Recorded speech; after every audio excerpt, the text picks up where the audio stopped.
This is episode 125, eQRP versus solo 401k. This is 39.6, Facebook and YouTube Live Finance Show. The show that teaches high earners like yourselves how to make your money work for you, so you don't have to work for your money. We talk general investing, taxes, real estate, syndications, Airbnb, paying for college, paying for childcare, and even the car you drive. Today we are to take a listener question from the Facebook group, 39.6 community. Please join us if you haven't before. If you'd like a question answered, this is where to post it. The question here is from Toby. I'm considering opening an eQRP instead of a solo 401k.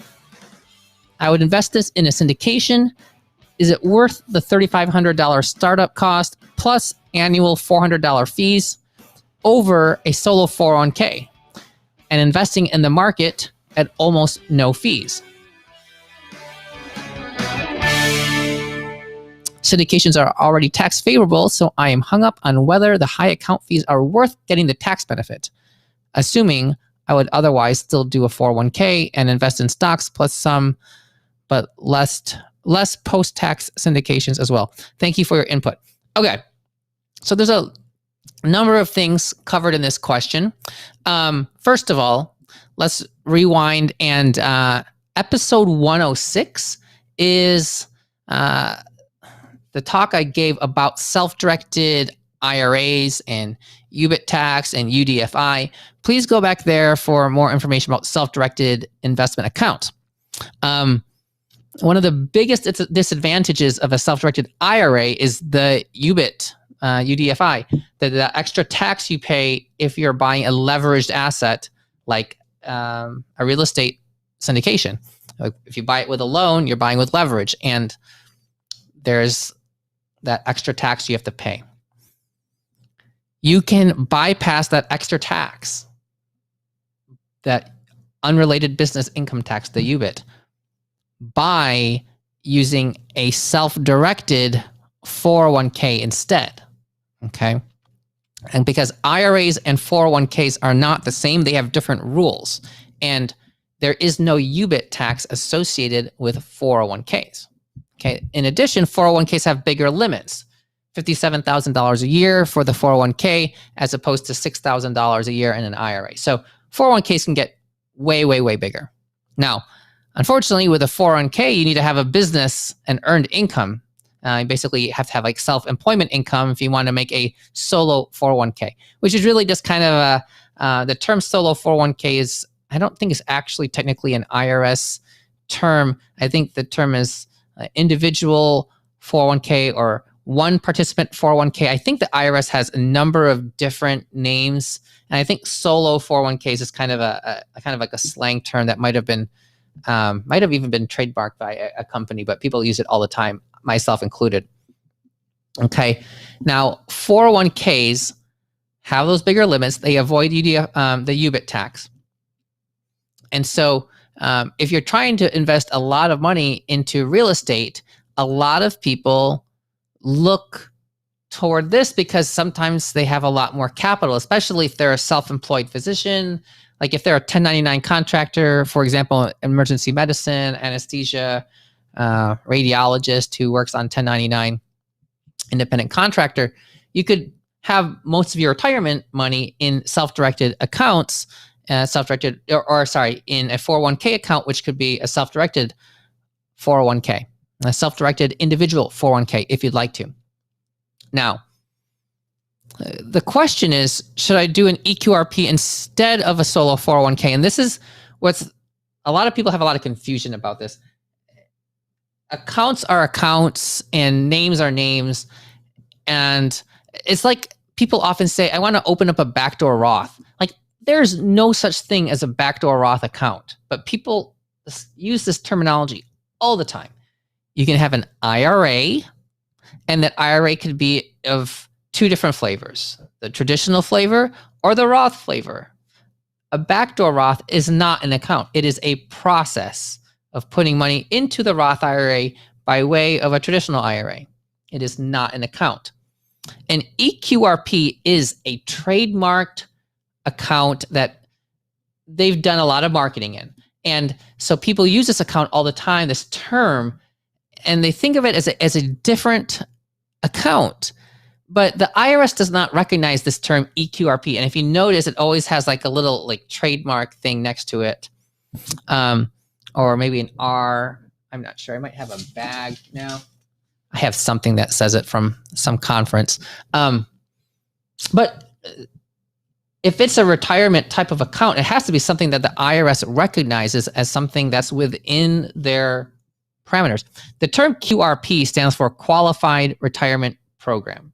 Okay, if you have a regular job as an employee and you have a 401k, that is a qualified retirement program or qualified retirement plan. If you have a cash balance defined benefit plan, that is a qualified retirement plan. Okay, qualified accounts are pre-tax accounts. They are, in general, they are ERISA protected, which means they are asset protected from creditors, assuming you have an employee that's not the owner. So it doesn't necessarily directly apply to individual 401k plans, but a regular 401k plan does.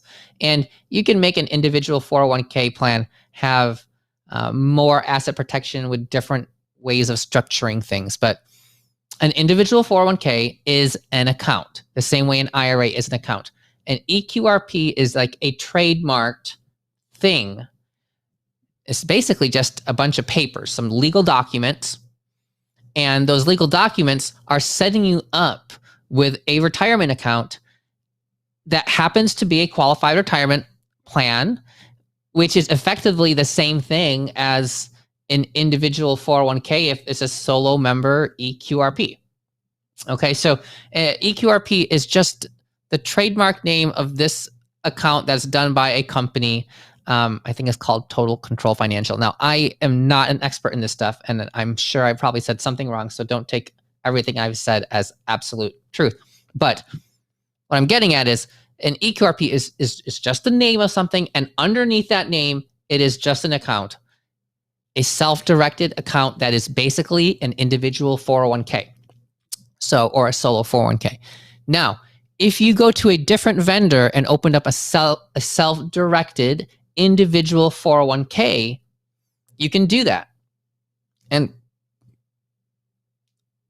could that be basically exactly the same thing as eQRP?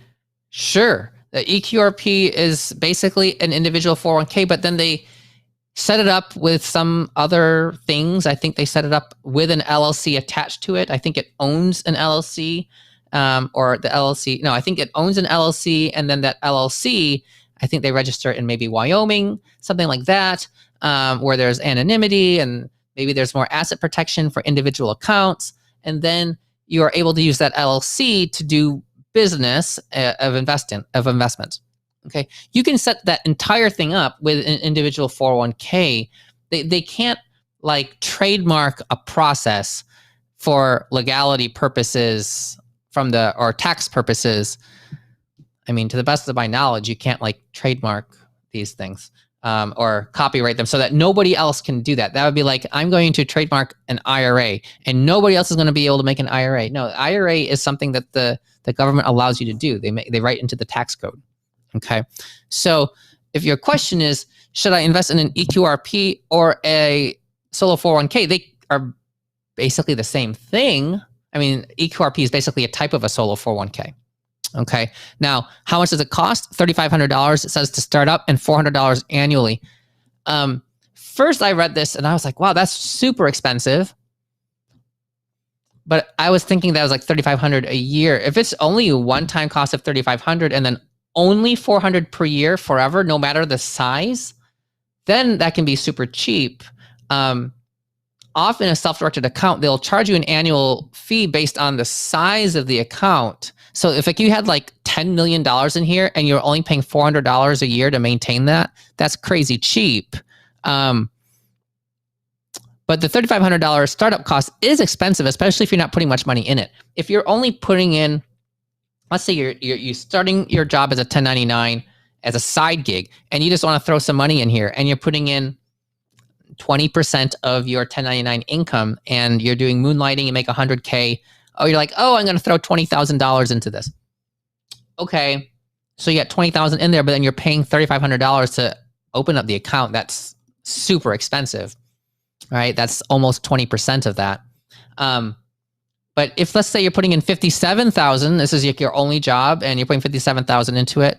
Okay, now 3,500 divided by 57,000, that's like 7%. So that's still pretty expensive in the first year. But if you have a 401k from another job and you already have, let's say, $200,000 in there, and you roll it in, and it costs you $3,500 to get it set up.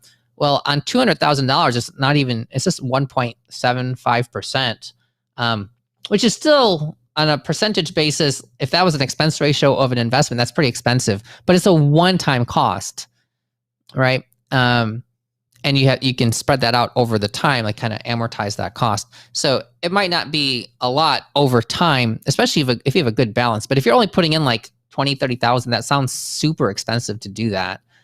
Even 50,000, it sounds super expensive to me. I would consider doing it if maybe you were going to fund, like, you have until the tax deadline to file, to put your contribution into a solo 401k. So for 2020, I could make my contribution, let's say on April 15th of 2021 and dump 57,000 in there. And let's say I just want to double it up and put in my 2021 contribution all at that time as well, because I've earned enough money to justify that contribution. I could put in $57,000 two times. That's $114,000, one for 2020 and one for 2021. And then you pay that $3,500. Now it's like, okay, it's not horrible. $3,500, 3% as a one-time fee. But are there other places where you could open up an individual 401k and have the same setup so that you have the same type of asset protection and get it cheaper? There certainly could be. I don't really know. I'm not an expert in this space and know all these different vendors. But you have to compare apples to apples. So you have to compare it to what the cost would be for an individual 401k self-directed somewhere else. But that $400 annual fee, if it is only $400 and it's capped at $400 and not based on the total value of your assets in there, that to me sounds actually super cheap if there's no limit. But something sounds not right about that to me if there's no attachment to the size of your balance in there. Okay, now if you want to compare it to an individual 401k that's not self-directed for real estate, but just a regular individual 401k like at Fidelity or Vanguard, E-Trade, and you just trade it in public securities, well, that's a completely different question. Okay, so then the question is, should I invest in real estate or should I invest in public securities inside of a retirement account? It gets a lot more complicated, okay? And you really have to look at what your individual investment plan is with all of your assets. So if you want to do all real estate all the time, then probably doing it inside of a self-directed account will give you the most exposure to real estate. But let's pretend you're investing a lot of money on the taxable side. So like my wife and I mean, we fill up our retirement accounts relatively quickly with a couple exceptions, like the cash balance plan goes through the year. Her 403b at work goes in over the course of the year mandatorily with each paycheck. But the rest of it, we all just kind of front load. And that's all done by like February. So we're investing on the taxable side from basically March all the way through December. And the vast majority of our investments are on the taxable side. And we're already still investing over $200,000 pre-tax in our employer work accounts, including the cash balance pension. So that $200,000 plus, those are all going into publicly traded securities. So we already have like a bunch of money in publicly traded securities. And then we have this huge amount of money on the taxable side, and that mostly gets invested in real estate. And we look at how much money we invest everywhere, and I'm happy with that asset allocation because I do love real estate, but I also like more liquid assets too. All investments are just investments, and real estate, as you mentioned, is super tax efficient. So, to me, like having real estate in your taxable bucket is basically like expanding your tax advantage space. Your work employer accounts, those are already tax advantaged. You don't need to have real estate in there to be tax advantaged because they are by their nature. So yeah, we have stocks and bonds in there, and that works out great for us. You have to look at what your overall goals are and what you want to do. If you really want to get into real estate and you don't have a lot of money to invest each year, and you might only be able to invest $57,000 and basically just max out a 401k, then that might be the best avenue for you to do it, because that money is pre-tax. And so you're able to get more dollars in. Like if a syndication has a minimum of $50,000, and let's pretend that your solo 401k, you just did that with stocks and bonds and you didn't have any money left for real estate, then you wouldn't be able to do a deal. On the other hand, let's pretend you just scrap the idea of doing a retirement account at all. You'd have to pay tax on that money. And that $57,000, which was pre-tax, is now like $40,000 after tax, depending on your tax rates, maybe $30,000. And then you don't have enough money to do the deal at all because the minimum is $50,000. So there's a lot of different things to balance here. But to me personally, like if you have enough taxable cash outside of retirement accounts to do the real estate investing that you want to do, then you don't need to do that inside of a solo 401k. I mean, remember, you get a step up in basis in real estate. You can do 1031 exchanges if you own them directly. They can be super, super, super tax efficient. And inside of a self-directed retirement account, when you're investing in real estate, self-directed retirement accounts have a lot of strings attached to them, and you don't want to violate any of those things. So, investing in a syndication in self-directed accounts, it's fine. I use them for debt, and it's really simple that way. And it's kind of like an in-out kind of a thing. Like if you do a syndication and you do that in a self-directed account, you're kind of married to having that account until that asset closes down. Like you could decide, 3 years from now, you don't really like having this self-directed 401k account, but you can't really get out of it because you have an illiquid asset stuck inside. As opposed to like if you're just doing private money lending, you tend to get that money back faster, months or like a year or so, maybe 2 years. But in a syndication, that money could be deployed for a very long time. And sure, you could roll it out somewhere else, but it's just not as simple as if you had more liquid assets there. But I hope that answers your question. There's a lot of things that you have to consider when doing this, but important to know that eQRP is basically a solo 401k, self-directed. It's just a special brand. Okay, that is it for today's episode number 125. Missed a few days this week, trying to get back into it. A lot of other things going on in the world. I'll try to answer more of your questions. If you post them in the group, please share with a friend. Please see our YouTube channel. That's youtube.com/39.6, POINT6. And if you haven't listened in a while, the Medicine, Marriage, and Money podcast launched an awesome episode this week with Dr. Devin Gimbel. That was already episode number 9. So good job, Kate. All right, that's it for tonight. Until tomorrow for episode 126. Have a good one.